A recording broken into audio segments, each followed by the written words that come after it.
Hello, everybody. My name is Ray Bidigan. I'm the president of the Photography Council at the Portland Art Museum.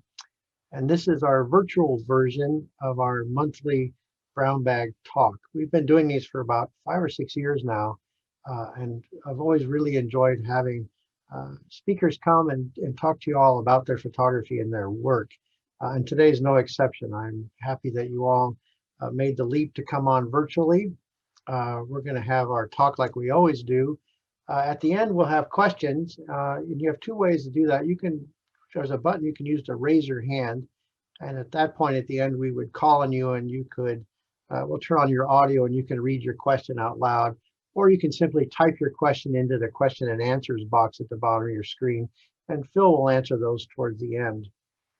So that's the technical part of asking questions at the end of this thing.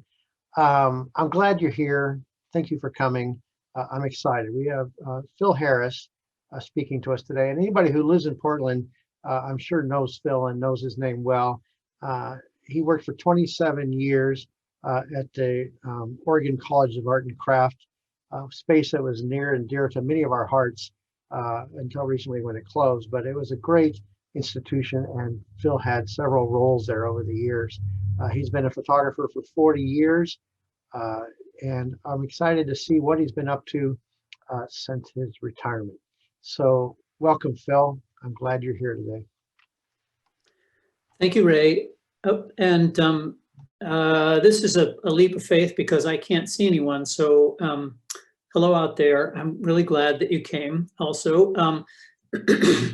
I'd like to start off by thanking the Portland Art Museum for hosting this virtual talk, and also Ray for being the ringmaster of all of this. Two other people have been really instrumental in the making of the work that you're about to see. One is Lincoln Miller at Push Dot Studios, who is a really pretty profound human being and also a really wonderful artist and craftsman. He has been helping me print these large-scale images that you'll see, and they are everything I could ask for and more. And then, of course, Erica, my wife, who has not said no, who has been extremely supportive in the process of making this work. I'm going to go ahead and share my screen at this point because a lot of what I have to talk about really only makes sense if you can see visuals to go with it.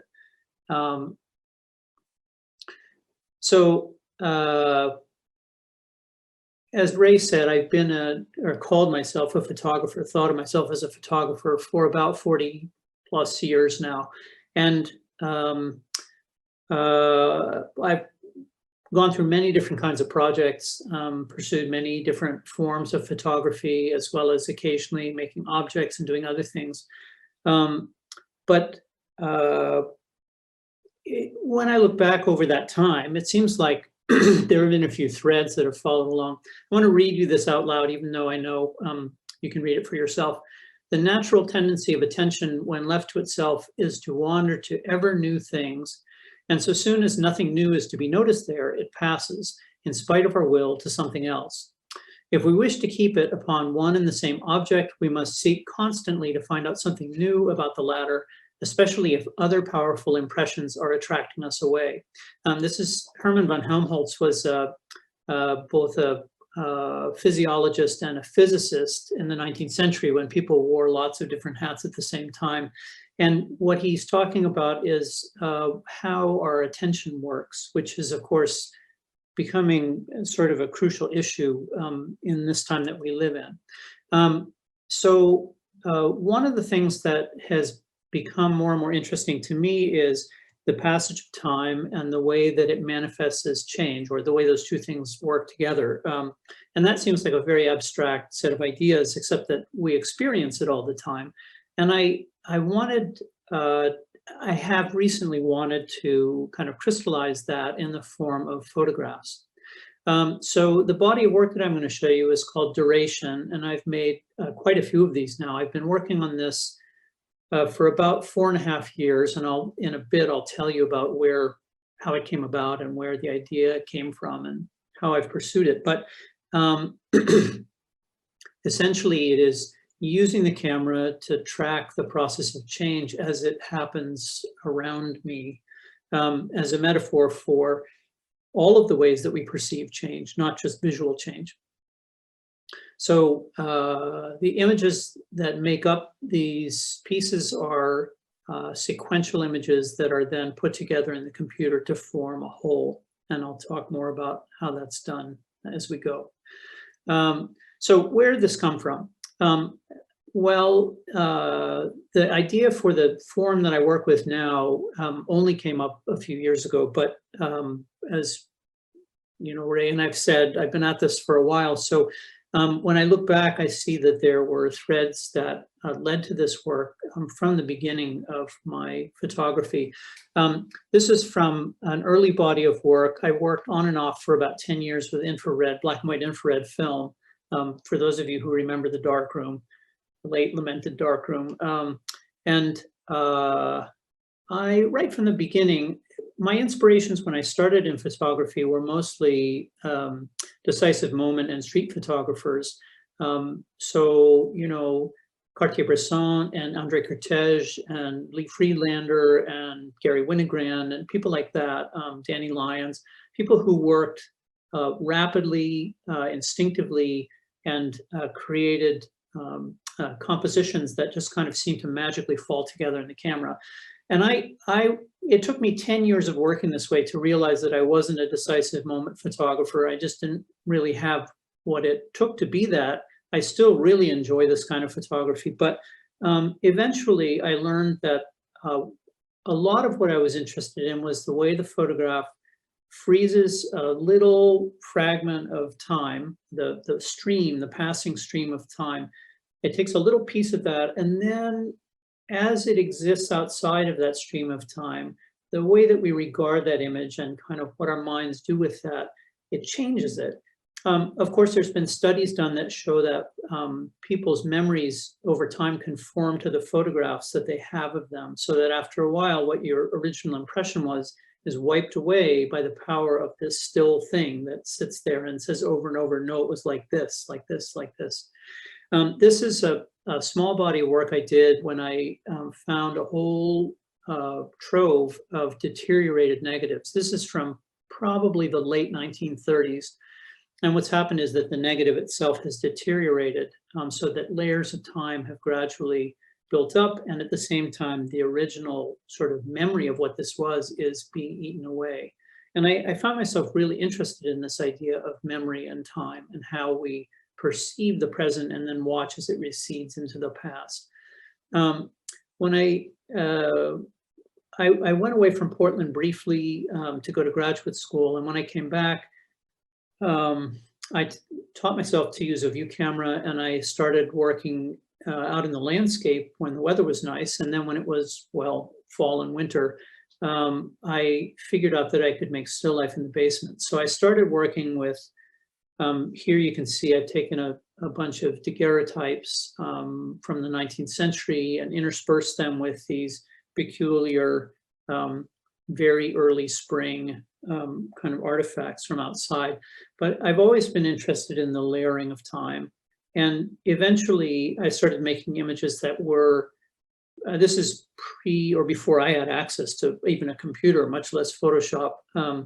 But it was a technique that I made up for layering images on the same piece of film inside the camera. So I would make multiple exposures. This one had, I don't know, 15 or 17 exposures, and then develop the piece of film and then print it. Always kind of harking back to the past or to some kind of navigation through time, in this case with maps. I made this work. This was probably about 10 years worth of work, working this way, maybe a little bit less than that. And what I was struggling with, I think, was what a lot of photographers struggle with before they give it up and turn to video, which is that the single frame, the frozen moment, is limited. You can really only see what you can see inside that frame, and you can imply what's outside it, and many people are good at that. But I found myself really just bumping up against that. It felt like an artificial constraint at a certain point. In the same time period, I was making a series of very formal platinum prints. Depending on the size of your screen, this may look bigger than it actually was. This was made on 4x5-inch film and then contact printed. I worked with this process for about 15 years, and I made quite a few images this way, always using the view camera, which meant that the subject matter had to be very static and very, very motionless. And again, with this work, I really enjoyed it, and it led me into a lot of adventures. But again, I began to bump against the constraints of the medium, both the bulkiness and kind of inconvenience of the camera, which I liked because it slowed me down. And that was really an important thing. I didn't realize how important that was at the time. It slowed me down, and so each image, I really had to take a great deal of care to compose in the camera. At a certain point, I stayed all analog. I worked in my dark room completely up until about 10 years ago, I suppose. And then I began trying to figure out ways to combine rather than printing physically, I looked for ways to combine the film and the camera with the computer. So I began scanning my negatives, which of course by then many, many people had done. And putting them together in the computer, actually letting Photoshop assemble it in this case. And what that meant was that this is actually one long building, and it's revisiting the same scene as this, but some years later. And what's happened is that my vision of what I'm doing has really begun to change. I'm trying to think about how to see much, much more in sort of a simultaneous set of glances that happen, because this U-shaped looking construction is actually one long room. There's no bend in it. It's just one long sort of shed-shaped room. So I became really interested in this multiple image way of seeing. And I made a number of these pieces like this. This is, again, 4x5 negatives that are collaged together in the computer and then printed out as a digital print. This was really great. And then I kind of hit a wall with it. I couldn't see where this was going to go. I knew that there were many people before me who had done work that used sort of a similar collaging technique.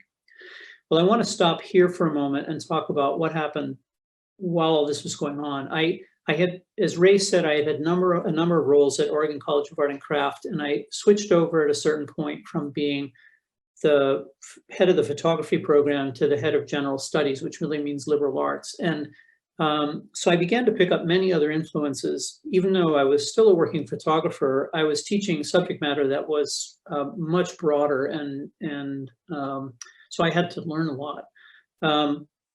So some of the people who were really on my mind during this time when I was sort of at this teetering edge before I started the current work, Muybridge, many of you are familiar probably with his Animal and Human Locomotion series. Every public library in America and probably all over the world has, where they allow human nudity, has these books. They were intended for both scientists and artists, which is why they have a gridded background and so on. What he's doing is he has cameras that trip very fast shutters for the time. This is the late 19th century, so that you see the succession of movements that run from left to right. His contemporary, Murray, is working in Paris from a slightly different point of view, but also very interested in kinesthesiology, the science of movement, which is a hot topic in the late 19th, early 20th century. I think this is Murray himself in the lower image, who's waving this long, flexible thing, whatever it is. I was fascinated by these images. He's, of course, exposing everything multiple times on a single glass plate. whereas Muybridge divides them up into segments. This image is kind of a culminating image for Murray. This is a man in a black outfit, including a black hood, who is that has stripes and dots on it. So as he moves, there's multiple exposures. Again, the grid down below to kind of track how the movement works. This image led directly into, I mean, in my opinion, because in France his work was really well known, it led directly into Cubism. This is Duchamp's Nude Descending a Staircase from a few years later. Another person who really moved me is Harold Edgerton, the inventor of the strobe, the photographic strobe. And he was such a gadget guy. His studio at MIT was filled with people with guns going off and explosions and balloons full of liquid exploding and all kinds of fun things. It must have been great to be there. And these are very, sort of American versions of that earlier French work, I think. So those things are ways of compressing time. And the other thing that was really affecting me was the idea of a direct, minute, careful observation, which really starts with painters in a lot of ways. Particularly, this is John Constable, and then someone like Turner, who could paint very, very specifically, but often painted in this way, where he's working very much to give you an emotional or psychological impression of something. And speaking of impressions, of course, Turner's work leads directly to Monet and the Impressionists. These people are, the Impressionists in particular, are obsessed with the idea, most of them, not all, but most, are obsessed with the idea of being on the spot and recording something that is evanescent, that's just so ephemeral, but also moving at the same time. So this is really just a sketch, although it was hung as a finished painting, but it's just a quick sketch of what he was observing in a given moment, very quickly done. I have a lot of respect for this, and the more that you look at this kind of work and think about what they were trying to do, and also they're incorporating the most advanced principles of science, of the science of vision of their day, including Hermann Helmholtz, who was that was the quote at the beginning of this. So all of these people were tumbling around in my head. And then, of course, I was well aware of David Hockney's work with photography. This is probably his most ambitious piece. It's enormous. And these are all images taken with a point and shoot camera and then processed at a drugstore and then tacked down onto an enormous substrate to make this very complicated photograph-like object, because it's really many, many, many, many photographs. It's almost an insect eye view of photography. Hockney is really interested in the process of seeing, obviously, and so it's really front and center in this picture. And I too, when I looked at this work, I thought, there's something really there. Well, of course, I made those images that had a much smaller, less ambitious version of this collage technique.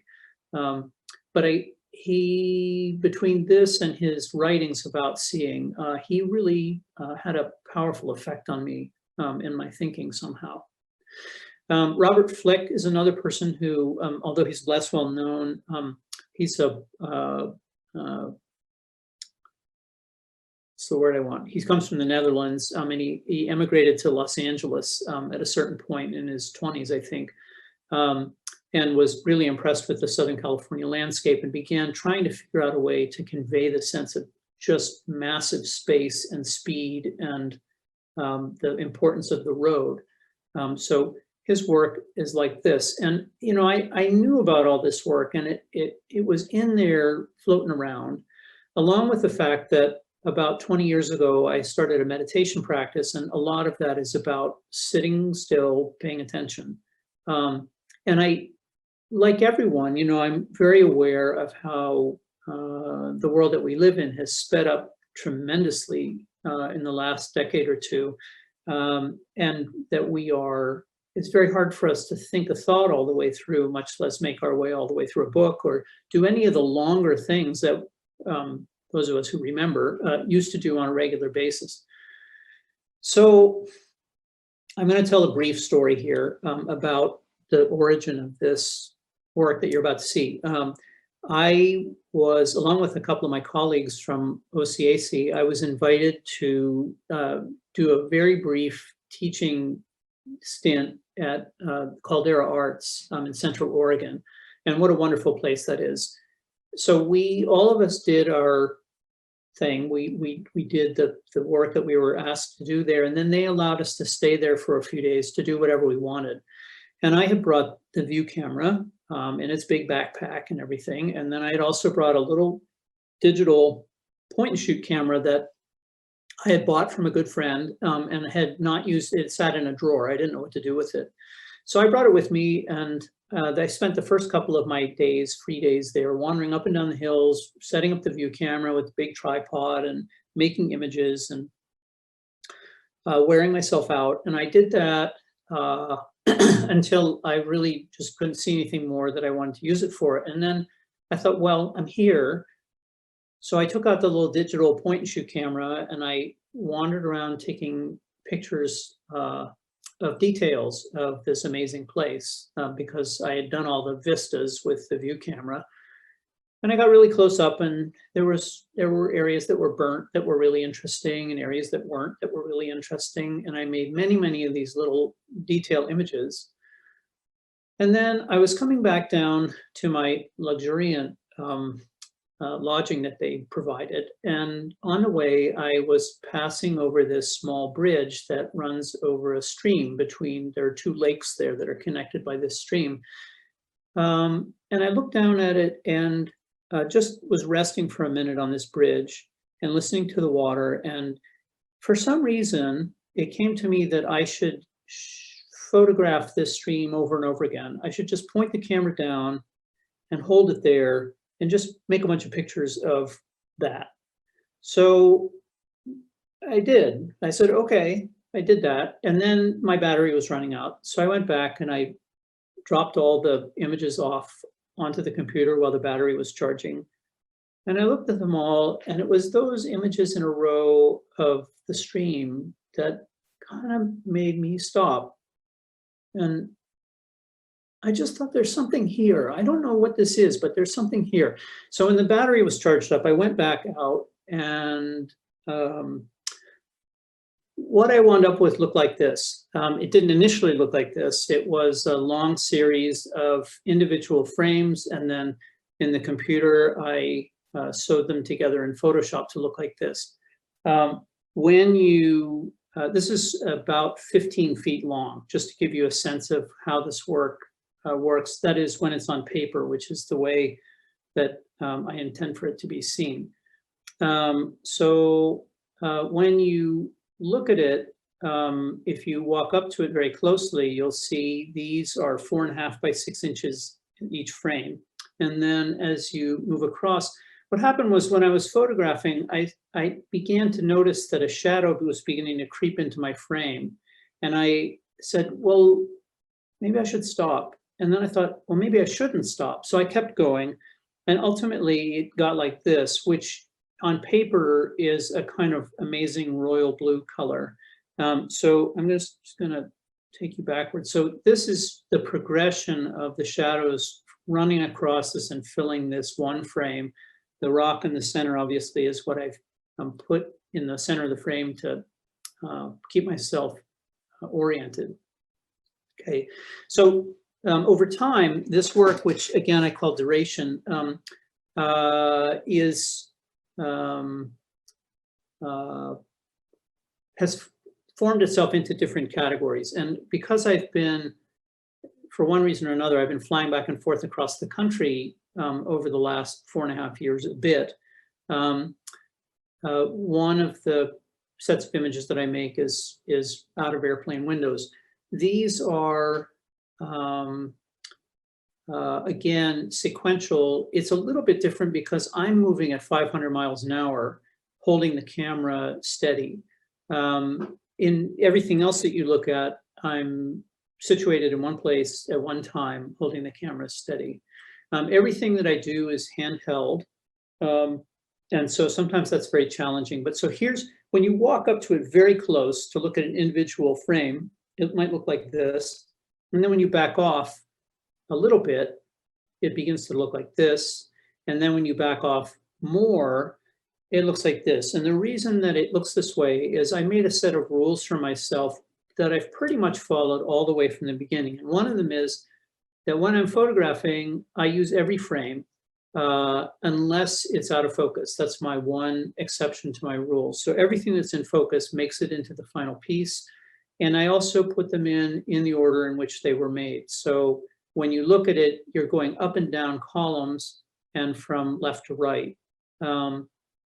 So it isn't a straight across, like walk across the whole thing and then come back and walk across the whole thing. It's actually that you stand and look up and down and make your way across.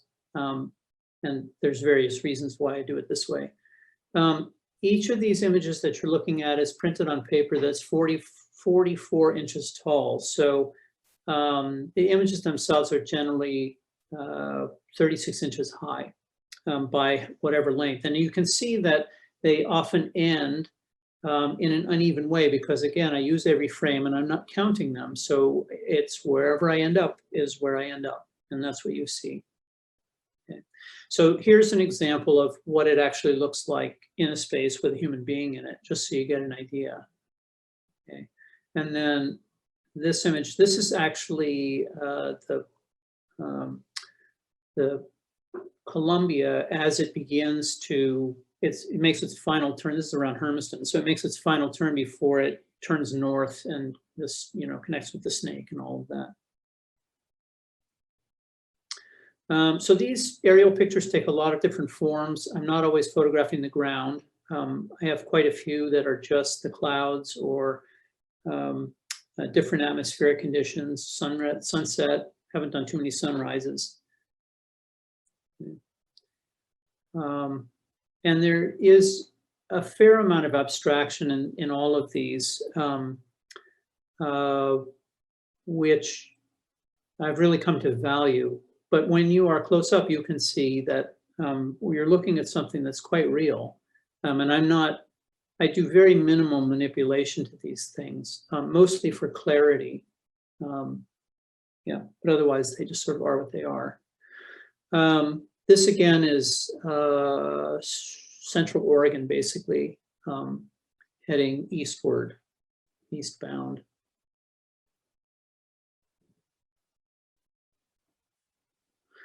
When I was at OCAC, for a while, I taught a class about nature and culture and the intersections and collisions between human intent and human manipulation and the natural world. And that also really informs what I'm doing, because I'm not interested in so-called pure nature per se.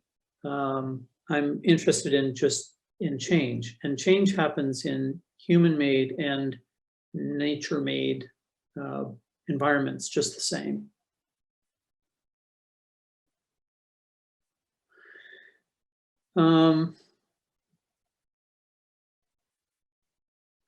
Some of these are quite recent because what I found is, I knew at the very beginning when I first started doing these that there was going to be a lot of substance here. There was going to be a lot to see. And when I began with a really simple question, which is, does everything change? And the provisional answer is yes. As far as I can see, yes. Even though some things are changing extremely slowly, but the change is happening all around us. What it requires to do what I'm doing is, first of all, you have to be interested and think there's something there. And second of all, you have to be really patient. Like, you have to be willing to stand around and just do this a lot. And there's many misfires when you do this kind of work. And the other thing is that over and over again, what I have found is that, yeah, change is happening, but maybe more important is to see how frequently it goes in an unexpected direction, which is almost always. I can't tell you how many times that I've gone out and I've seen something going on that seemed interesting, and I've said, ah, great. And I get out there and I'm photographing away, and it just starts doing something that, I mean, even from the very first one, when the shadow began creeping across the frame, I don't have any say.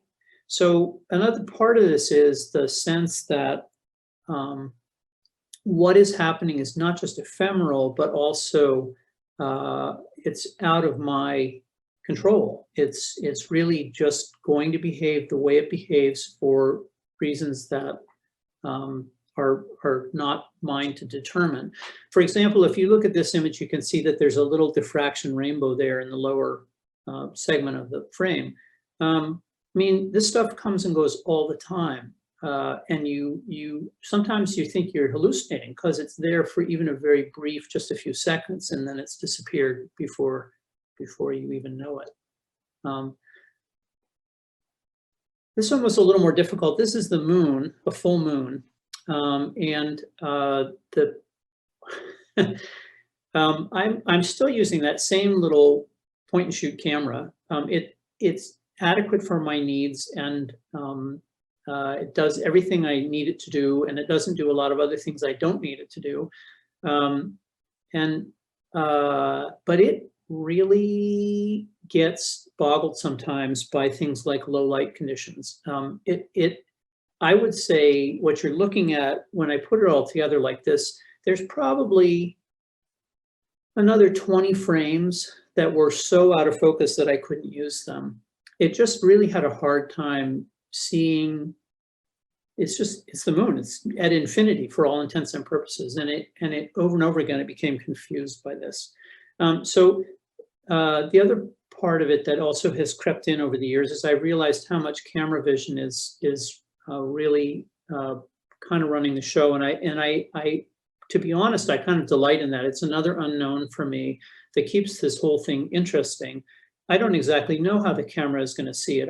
I see it with my eyes, but with the inorganic, silicon eye of the camera, what is it going to do with this? And it often does things that I just am really amazed by, or disappointed in, or something. I mean, it goes a lot of different places. So it's a whole other variable that's part of this process. The last part of this work that I'm going to show you is, to me, the most current, because I've been really developing this, especially this past summer, spring and summer, and into the fall, now that we're officially sort of flirting with winter. This is an early one, and when I first looked at this as an assembly, I thought, God, it's so uneven looking. But then what I realized is it's actually the record of movement, because this is a fish hatchery, and when the fish are up near the surface because they're looking for something, it turns the frame sort of brown and gold. And then when they're deeper, the frame is a kind of aqua green.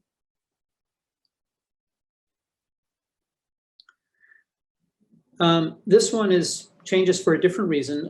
It's the same, it's the wake, or the part of the wake of a boat, and the boat turns and the sun hits the water from a different angle, and suddenly you're in a different place altogether. Also, when the wind ruffles the surface of the water, it changes the appearance of the reflection.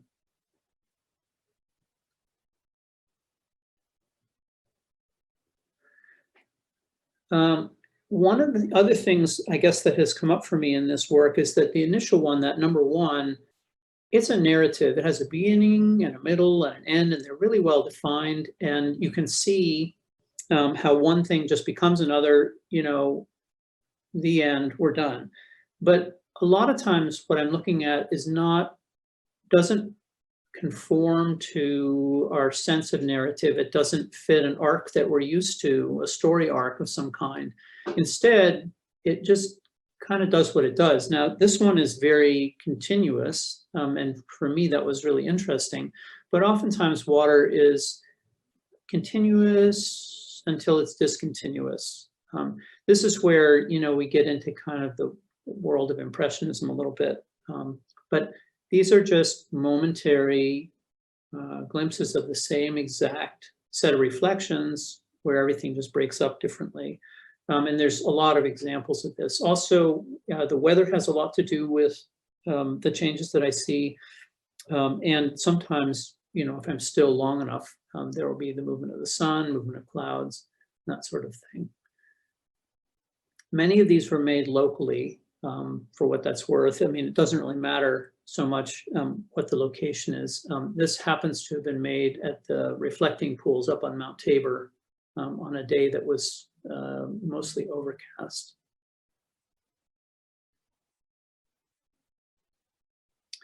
So there is a lot of pattern. There's a lot of things that you can pick out visually. You could do, some sort of visual analysis of a lot of these. One of the things that I really enjoy about them is that there are so many things to see, and that they are often, to my eye, really quite beautiful. There is something really kind of wonderful about the fact that what we think of as very mundane reality, which this is, also has a really powerful aesthetic, magical, to me, element in it. And you really just have to hang around and look to be able to see it.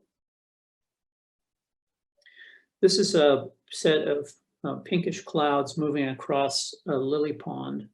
Or well, they would call it a lake, but it's actually a pond. And when I first saw this, I thought of ukiyo-e prints from Japan, because the color palette is so, it's the I forget what they call the kind of roll where they can make ink travel from one color to another in a sort of seamless movement.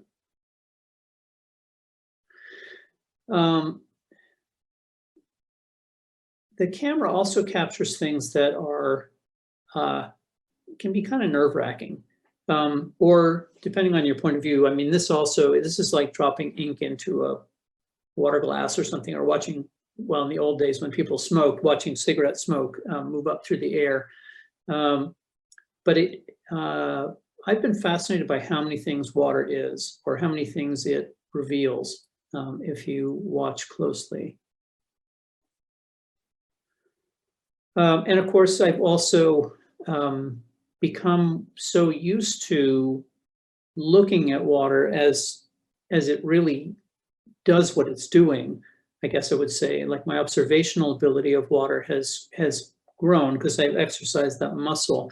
So I begin to see where something might appear calligraphic, or have a kind of graphic drawing-like quality to it, and I'm really attracted to it sometimes, depending on what's there. I'm always looking at reflections to see what they're doing, how they're doing it.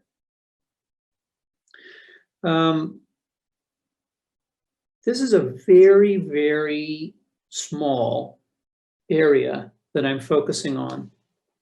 And it happened to be right at the time when the cottonwood trees were dropping all of their cottonwood fluff. And when I first looked at it, I thought, ugh, it's been spoiled by all this debris. But then I thought, well, maybe not. So I did it anyway. And what I thought when I saw the print is that it looks like sparkles, because really when you're back this far, it is kind of, it's kind of lively. It doesn't really matter what it's made out of. And I hope that in looking at these, people begin to stop thinking about what's being reflected or what's floating around in there, and they just look at it as a purely visual phenomenon.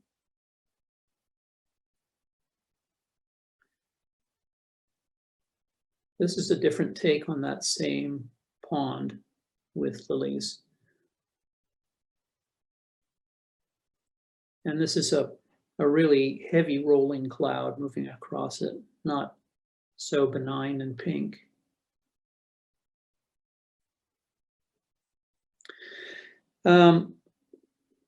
This work has given me so much. And I hope that it is useful to people, if only as a marker of what happens when you stand still for a while and really take in the world around you. We're so carried away and caught up in the in the virtual world, the world of concepts and the ideas that are constantly being hammered at or hammered on us with.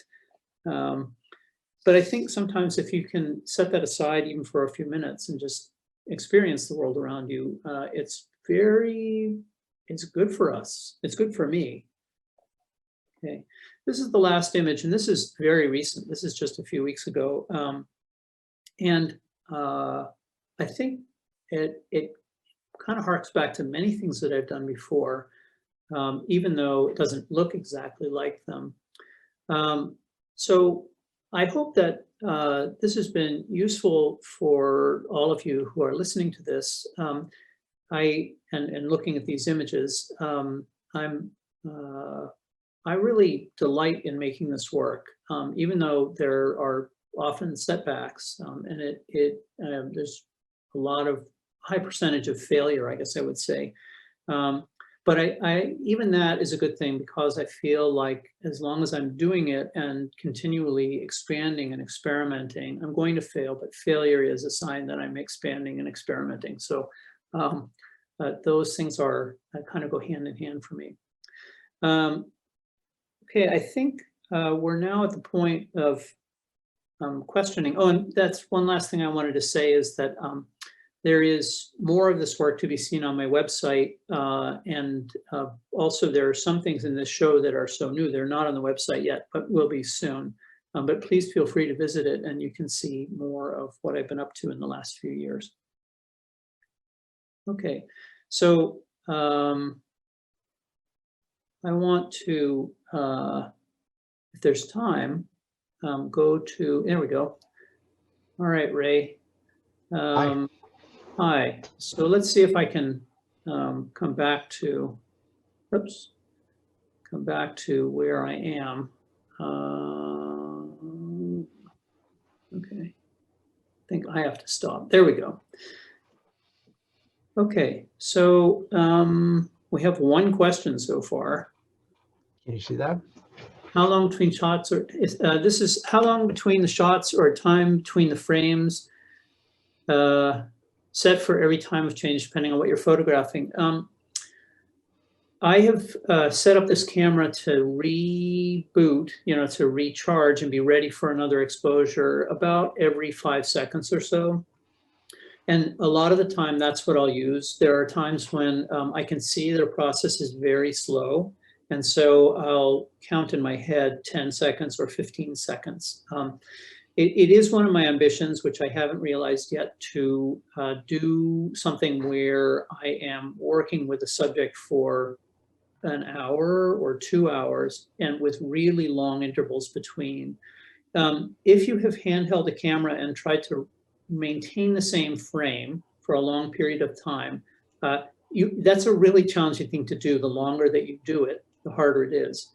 But so that's kind of what, I guess, my answer to that. Would you say that the incomplete columns on the right are indicative of something that is ongoing? Absolutely. I didn't start out initially doing that on purpose. But the more that I look at them, having made them, I think of them as saying, etc., or and so on, or ad infinitum, or however you want to think about it, rather than just blocking it off and making it into a rectangle. And it is a solution to the problem that I had of the bounds of the frame that I was talking about earlier, I think, with single images. It says, do you use a tripod? No, everything that you see is handheld. Sometimes I'm bracing myself against something, for instance, those moonlight pictures. But by and large, I'm just standing in one spot and using my eye to keep the frame where it starts out. How do you decide how many rows or columns make up your grid? I don't decide it in advance. And in fact, that's a question that has come up a number of times. Is like, well, why this long and not longer, or why not shorter? And the answer seems to be that when I run out of steam, or when I feel like the event is, like I've said what there is to say about the event, or I'm starting to lose my interest in it, that's when I stop.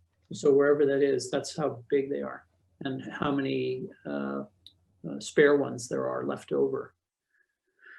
Oh, except I would say that the constraint is the size of the paper and the size of the frame that I'm going to print, and those always stay the same. So so far I'm using 44-inch roll paper, and I'm putting 4.5 by 6-inch images on it. So if they're horizontal, that means 8 of them go top to bottom, and if I'm doing them vertically, then 6 of them. Have you made a video out of a series of images or created multiple exposures of the water movement scenes? When you, in various ways, when you file the images away, I have ways of animating them together briefly. A lot of these make about a 3 or 4 second animation, which is really fast. I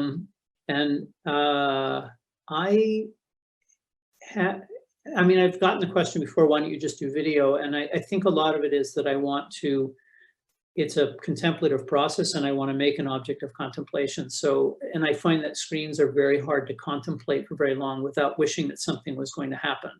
Whereas when you look at a flat thing on the wall, you really have to stop and engage with it on its own terms. So that's kind of where I draw the line. Why is handheld important versus using a tripod if you're capturing time?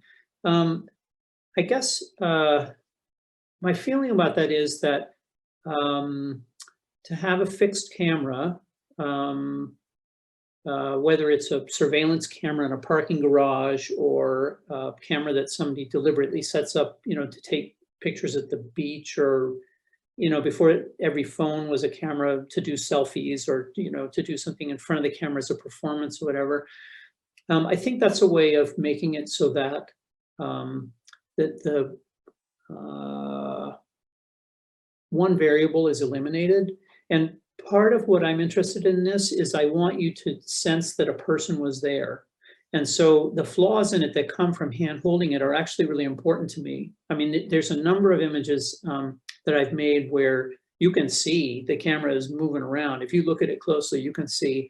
And I kind of want that human element to be in there. So I think that's really my main answer to that. And also I want to challenge myself to be still, and that was just not so easy. Have you ever considered choosing a person or people as a subject? I did, actually. I have photographed people. I've also photographed like cars and highways and, with vehicles in motion and all that kind of stuff.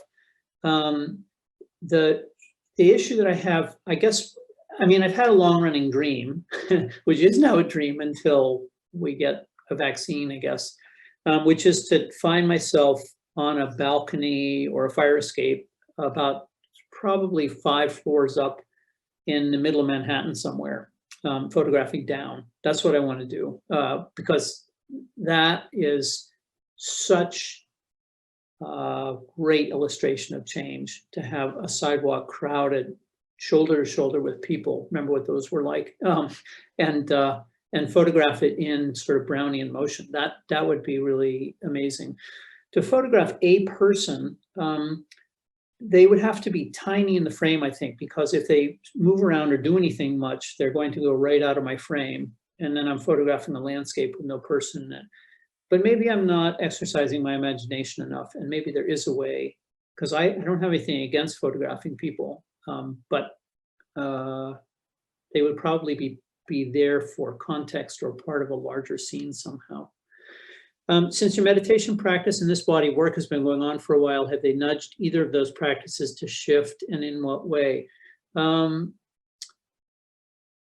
I would say, I guess this body of work wouldn't exist without meditation, because I wouldn't ask the question about change in the first place.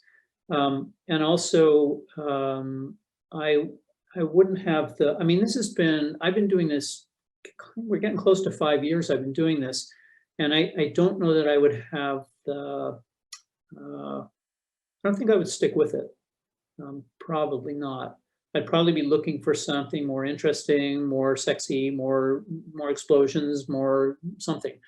And I think I don't know that this has really done too much for the meditation practice, but this is a foundation stone. I mean, meditation's a foundation stone of making this kind of work. I can't see how I would have come to it otherwise.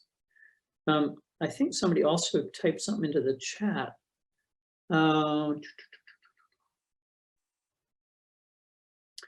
Can you talk about the practice of shooting these on site? Do you think of them as regular diary entries, documentation of states of being, something else?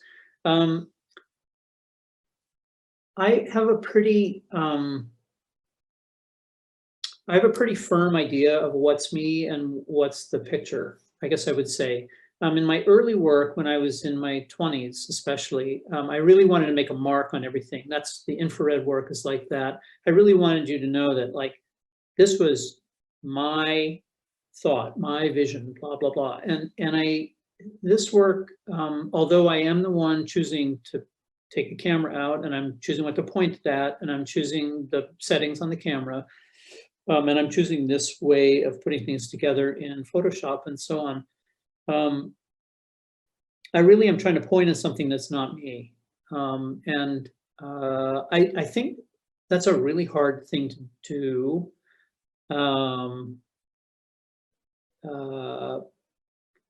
Because everything militates in the other direction. I mean, when you are doing art and you're expressing yourself, that's what you're doing, you're expressing yourself. And this is, you know, on one level, it is my point of view, but on another level, what I'm hoping is that people can relate to it because it's actually something that anybody could do.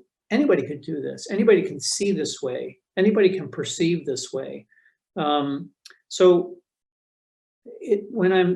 the purpose of sharing it, rather than just making these images and looking at them and enjoying them on my computer, you know, or something, the purpose of making them and putting them in a public setting is